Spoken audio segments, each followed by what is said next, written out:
for the season. What does that usually consist of for you when you get into race car mode? So hopefully coming in 2 weeks when I can go get the car, it'll be because it's going to be a bone stock. It's just your stock car with a roll cage in it, basically. So I'll be getting it home. I'll be gutting the full interior out of it, and then we'll be welding a cage into it, and then I'll be doing some work to the suspension to make sure it's all good, and so it has the 2 inches of camber that we're allowed. And then that's basically it. Throw a full containment seat in it, put some racing belts in it, and it's ready to go for the track. Yeah, so that's kind of in a nutshell. If you want to have any interest in bone stock racing, it's not impossible to do in a short amount of time. Like you probably need to know some people and have some skills, but it's a very affordable way to race this day and age. Well, it's the racer thing, right? You got to wait till like 2 weeks before the season starts. Then I'll start working on the car. It's a nice level of pressure, right, that you're used to. Because you have no choice; it has to get done. Yeah. This is the earliest that my car has actually been done. So Which I don't know looks what I'm going to beautiful, do by for a the month way. and a half. So if you guys need a hand, I'll be out there to give you a hand. Nice. I can give you the 16S so you can work on it. Okay. Oh yeah, we got Reese's car to work on first. So She when doesn't that's need done, it. One of the things that I think is great is that the fact that you were able to go outside of the regular kind of, we were talking about this earlier in an interview that we did for S&S, and that's going to be coming out on our social media platforms, so make sure you follow us on Facebook. But is that you guys went out and got a partner that isn't already affiliated with racing? And we were talking with Carrie earlier, and the one thing that we talked about is, especially a lot of these like craft breweries or wineries, they're a perfect fit for racing. Right. Because you guys like to partake in beverages.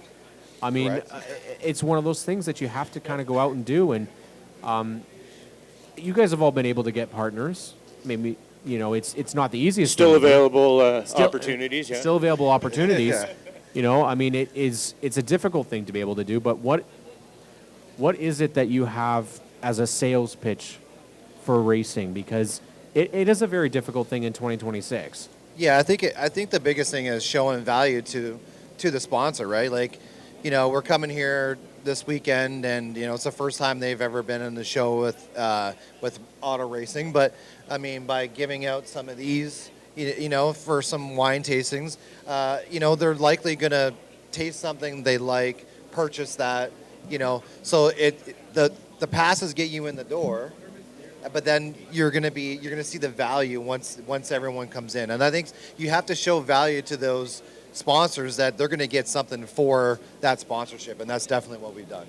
Arguably now more than ever, with the many ways companies can advertise, it's maybe a little harder to sell a race car sponsorship. And to your point, Mike, it really, you as the driver, owner, whatever you want to call it, marketing, that's yet another thing that racing really has to teach you, especially in this day and age. If you're going to go out there and actually be competitive, you got to be the whole package and secure yourself some good partnerships. So when the times aren't good, you got something to fall back on too. Yeah, and I think then you have those special events, right? Like we're going to have a special event with both cars up there.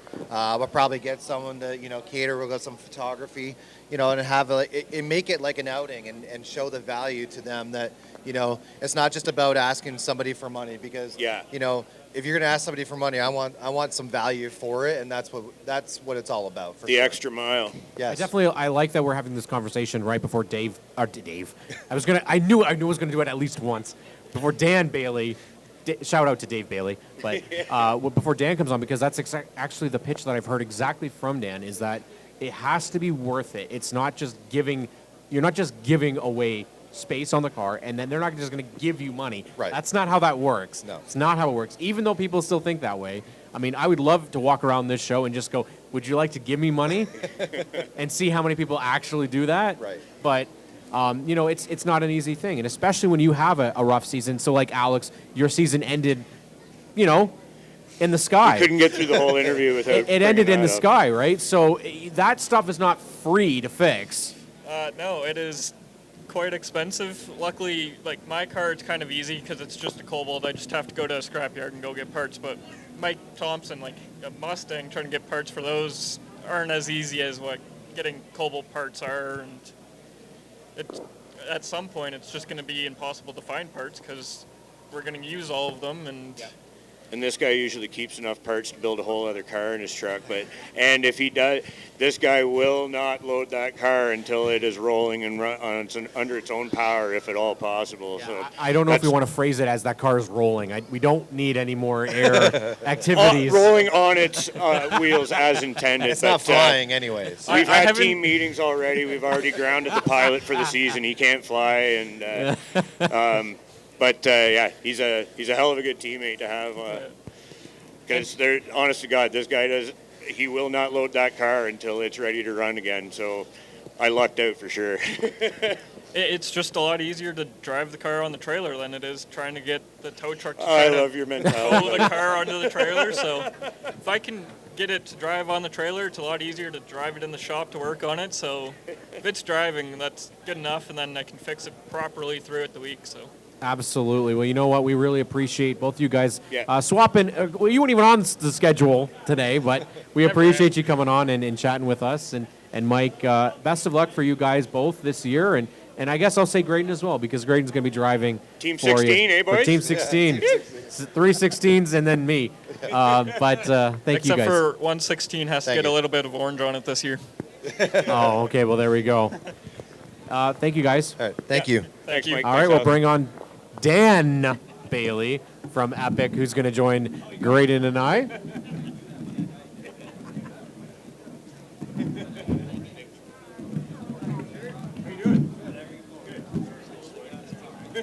Dan Bailey joining us, busy making deals here at the show, busy making all sorts of deals, and actually we can say that we're really honored because we had some SNS racers came and asked us about suits, and we told them go to the Epic booth, and we saw some pictures of them getting measured, and they're getting suits. That's a good day at work right there.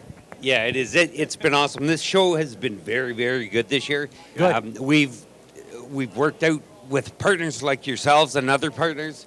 We have had so many new faces come through our booth. Yesterday, I think we put the tape measure on about 47 people. Holy moly. Yeah, that's a good day. Our under 16 program right now, where suits are half price for under 16 kids, that's definitely a drawing card. Yeah. And we're building lifelong relationships. You know yourself. We don't have customers. We have relationships, and that's what works. We started together. I remember with Pete and Brittany Shepard. Pete or Brittany called me anyways and said, there's a couple of guys, they're starting this podcast thing. Do you think we could help them out in doing this and this? And I said, yes. Yeah, and that the whole thing, we never thought about doing that. Like, we never had any idea that this was possible. How many years ago was that now? It's like 5 years ago. 6 years ago. Yeah. 6 years ago. And we, Brittany asked us if we wanted these, and I was like, well, we both said, like, there's no way we'd be able to afford it. But, yeah, you know what? Actually, there is. Yeah. There is an affordable option. We've had them, and you guys come up with designs that, and the one thing I think that's difficult is that a lot of companies, if you start changing stuff, they start charging extra and extra and extra for any charge. Yeah. Yep. If they need logos fixed or any of this, they charge. You guys have been amazing to work with because I literally go, and I'm the stickler here. Graydon doesn't mind where stuff goes, but me, I'm very particular about where things go, and especially with our 900 logos that we have on here. Yep. Not one complaint, always just done. Yep. And I appreciate that you are picky because I want our product to look good as well. Believe it or not, we've told people, no, we won't do that. Yeah. We're not doing that. That if it doesn't match what it should, we're not doing it. Yeah. And it's not.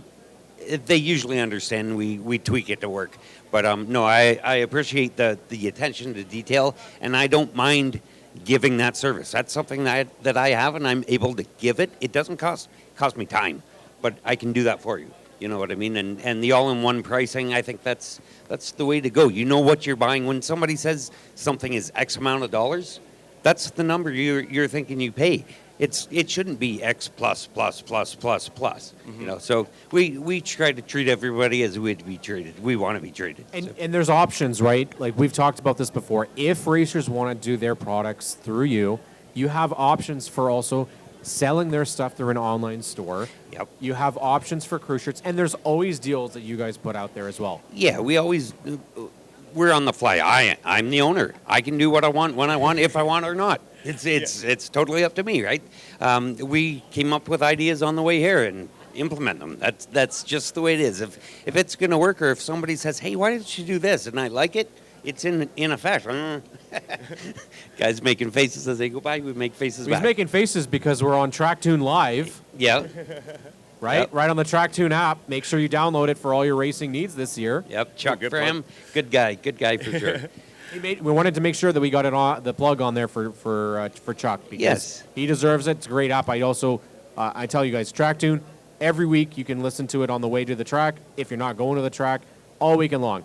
But as we continue with this conversation, you guys put out something this year. It was a featured product at PRI, Yep. which is not a small deal. This is a very, very big deal to be featured at all. First off, being at PRI, but then being a featured product and getting that recognition from them. Yeah, we were surprised. So when the featured product showcase at North America's largest racing show, that's okay. That was pretty cool. That's damn impressive. Yeah, and it's a simple product. Our trailer curtains, they're fully branded like everything we do, but they just Velcro onto the back of your trailer, and they keep heat in or out depending on the temperature. They keep the kids in or out, and sometimes the racer needs privacy. They go in. You know, sometimes you need a change room.